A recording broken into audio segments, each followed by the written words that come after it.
Hey everybody, Roger Levin here with your orthodontic practice production pearl of the week. The subject this week, referral marketing. But the real subject is statistics. What do we really know? I got a call recently from an orthodontist that we now have the pleasure of working with, and he opened with his opening gambit. I'm talking poker now. His opening gambit was the GPs are doing all of the ortho. Now, we are very data-driven at Levin Group. We collect a lot of data, we use the data, we compare the data to our observation and experience, and we know that 70% of general dentists are doing almost no orthodontics or even no orthodontics. Now, we resent the ones that are doing it. I get that. Nobody likes others that do what they do, especially if you don't think they do it as well. And you want the referrals. So there's a self-serving part there, and self-serving can be a good thing when you're trying to build your orthodontic practice. But I said to this orthodontist, how do you know they're doing all of the orthodontics?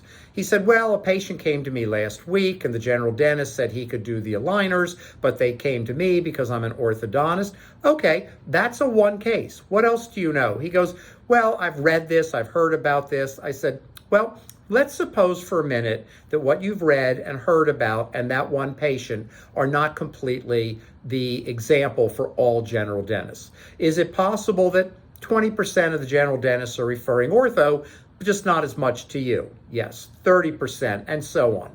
So I explained to him that we shouldn't hang our hat, as they say, completely on general dentists, but they are still a very powerful opportunity, but not doing a couple of things and not being resentful and not wanting to take time to build relationships. If you don't want to do all that, then forget the general dentist.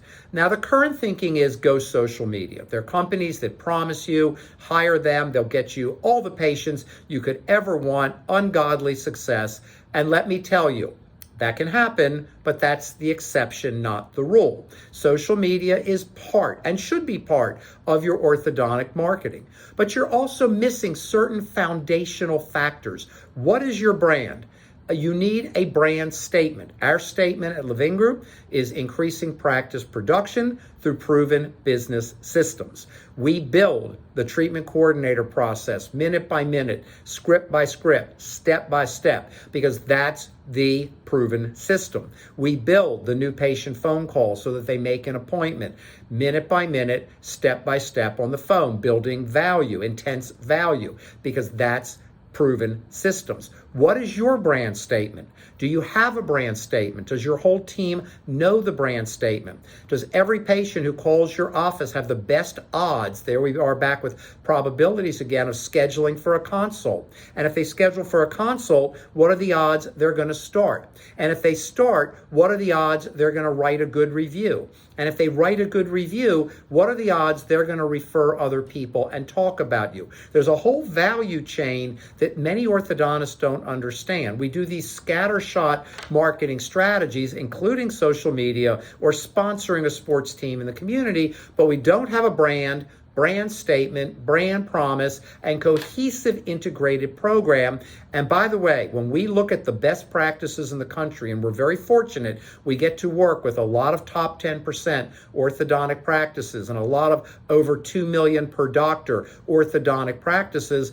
This is what we see. I'm not telling you what I think. I'm telling you what we see, what we observe. And the better you are, the more faster that momentum allows you to increase production and referrals even faster. As always, I wish you increased practice production and referrals every year.